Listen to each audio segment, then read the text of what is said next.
Hello दोस्तों, welcome to my new video. तो आज का हमारा टॉपिक है महान्यायवादी। हमने राष्ट्रपति, उपराष्ट्रपति और मंत्रिपरिषद क्लियर कर लिया है।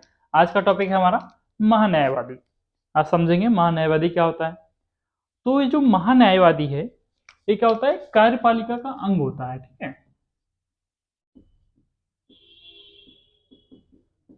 कार्यपालिका का अंग है। तो महान्यायवादी कार्यपालिका का अंग होता है। अटॉर्नी जनरल, अटॉर्नी जनरल नाम सुना होगा आपने, है ना? कहीं भी महान्यायवादी नहीं सुना होगा, लेकिन अटॉर्नी जनरल सुना होगा। तब बात आती है महान्यायवादी होता क्या है और क्यों होता है ना? किस लिए होता है? तो इसके बारे में संविधान में आर्टिकल 76 में इसके बारे में बताया गया है। आर्टिकल 76 में महान्यायवादी के बारे में बताया गया है कि इनका कार्य क्या होता है, किस लिए होते हैं ना सरकार में। तो चलिए देखते हैं, पहले हम लोग कार्य देख लेते हैं इनके। तो हम देखते हैं पहले कार्य, कार्य क्या क्या होते हैं। तो जो इनका पहला कार्य होता है, ये भारत सरकार का क्या होता है? भारत सरकार का सबसे बड़ा कानूनी सलाहकार होता है।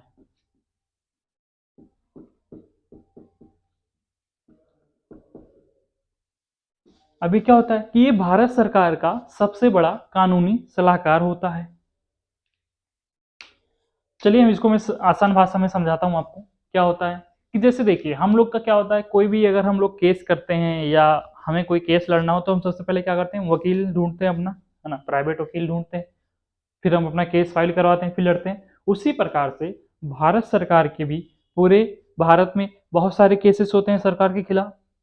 तो जो सरकार अपना वकील नियुक्त करता है ना, कह सकते हैं आप, जो भारत सरकार है जो अपना वकील नियुक्त करता है, उसे ही महान्यायवादी कहते हैं, है ना? जो न्यायालय में भारत सरकार का पक्ष रखे, उसे ही महान्यायवादी कहते हैं। तो इसको हम क्या कह सकते हैं कि भारत सरकार का सबसे बड़ा कानूनी सलाहकार होता है ना? क्योंकि ये न्यायालय में भारत सरकार का पक्ष रखता है। अब दूसरा कार्य क्या होता है इसका, कि ये भारत सरकार का, है ना, भारत सरकार का सर्वोच्च विधि अधिकारी होता है।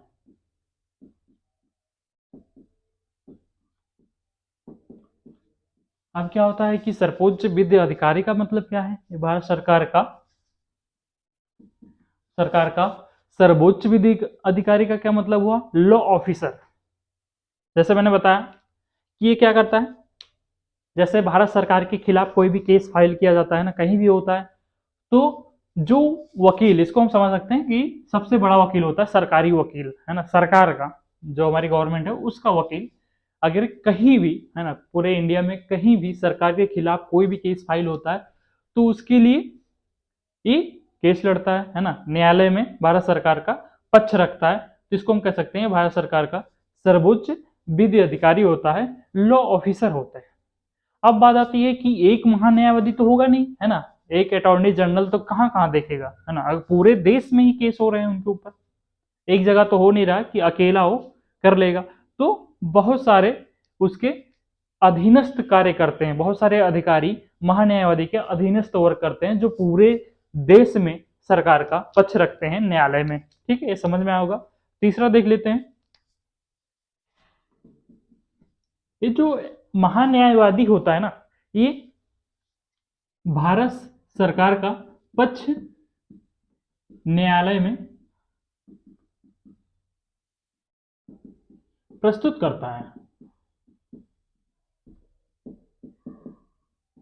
यही मैंने अभी बताया आपको, है ना, कि कोई भी केस अगर भारत सरकार के ऊपर हो रहा है, तो जो महान्यायवादी होता है वो भारत सरकार की तरफ से न्यायालय में केस लड़ता है या भारत सरकार का पक्ष रखता है।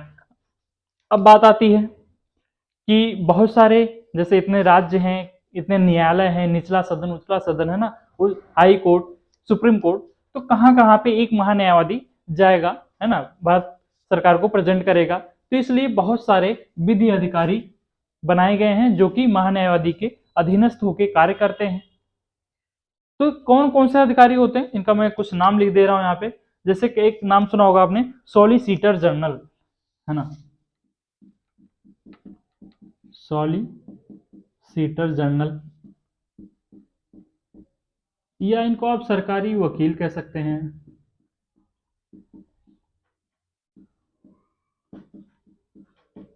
सरकारी वकील आप कह सकते हैं। तीसरा क्या कहते हैं, स्टैंडिंग काउंसिल कहा जाता है। तो बहुत सारे नाम से हम इनको जानते हैं, है ना, इनके बहुत सारे नाम होते हैं। तो ये जो भारत सरकार के ऊपर जो भी मुकदमा होता है, कोई भी मामला होता है, उसे न्यायालय के सामने भारत सरकार का पक्ष प्रस्तुत करते हैं न्यायालय में, ठीक है। उनको क्या कहते हैं, सॉलिसिटर कहते हैं, सरकारी वकील कहते हैं, या स्टैंडिंग काउंसिल कहा जाता है। अब देखते हैं इनका चौथा कार्य क्या होता है। चौथा कार्य जो है वो संविधान में बताया गया है, आर्टिकल 143 के अंतर्गत।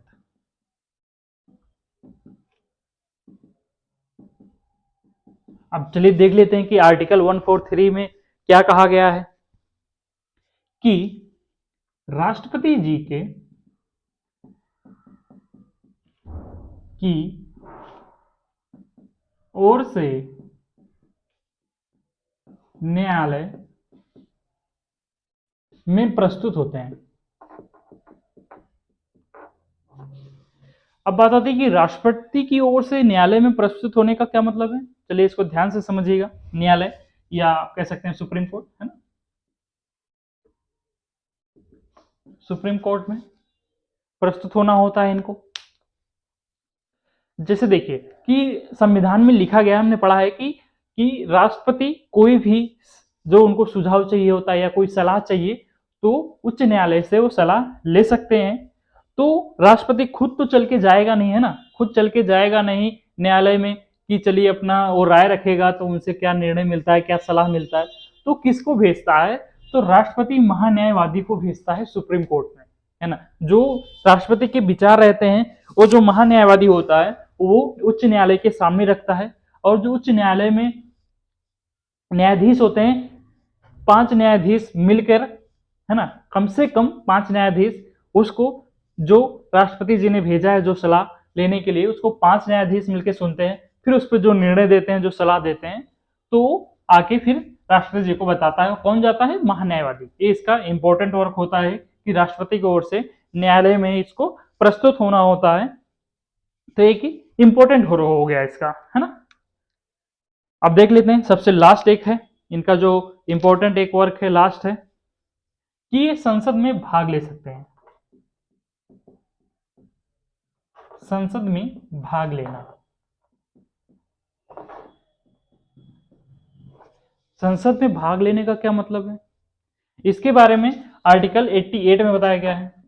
मैं यहीं पे लिख दे रहा हूं, आर्टिकल इंपॉर्टेंट है, फ्री में पूछ लिया जाता है कि महान्यायवादी किस आर्टिकल के तहत संसद में भाग ले सकता है। तो आर्टिकल 88 के तहत वो संसद में भाग ले सकता है। कैसे भाग ले सकता है, अगर उसे बुलाया जाए तो, है ना। कौन बुलाएगा, राष्ट्रपति ही नियुक्त करेगा, है ना। तो अगर बुलाया जाए, यही मैं लिख देता हूं, अगर बुलाया जाता है,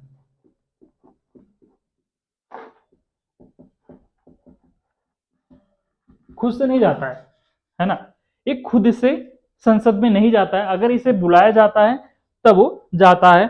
लेकिन आप संसद की प्रक्रिया में आगे बताऊंगा, पार्लियामेंट शुरू करने जा रहा हूं, कि जो कोई चर्चा होती है ना संसद में, जैसे कोई भी कानून पारित कराना हो, कोई बिल पास कराना हो, तो चर्चा होती है, उसके बाद मतदान होता है ना, कि इसे पारित किया जाए कि ना किया जाए।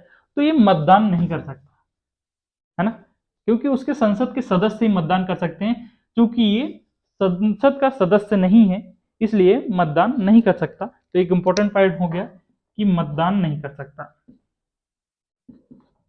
मतदान नहीं कर सकता।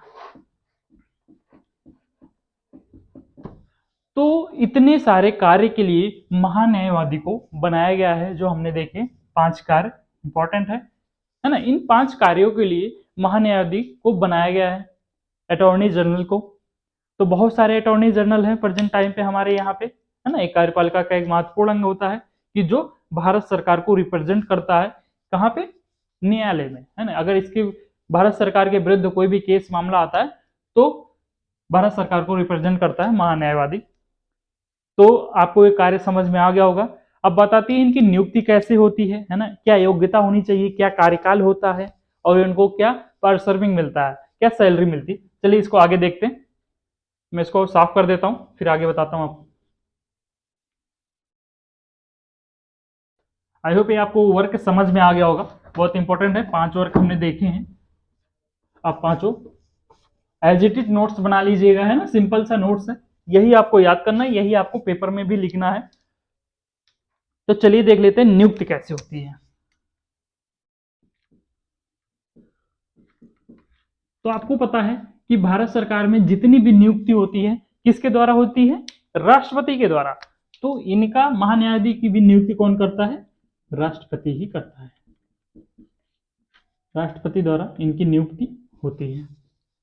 तो नियुक्ति भी राष्ट्रपति ही करता है। तो सिंपल था। अब बात आती है कि नियुक्त करता है क्या योग्यता देख के नियुक्त करता है ना।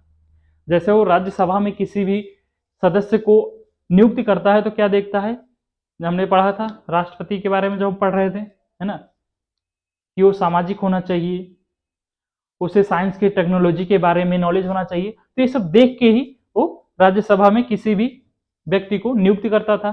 तो डायरेक्ट तो ऐसे कोई किसी को भी नियुक्त तो कर नहीं देगा, है ना, महान्यायवादी राष्ट्रपति किसी को भी नियुक्त नहीं कर देगा, उसके अंदर कुछ योग्यता होगी तभी वो कर सकता है। चलिए देखते हैं क्या योग्यता होनी चाहिए एक महान्यायवादी को।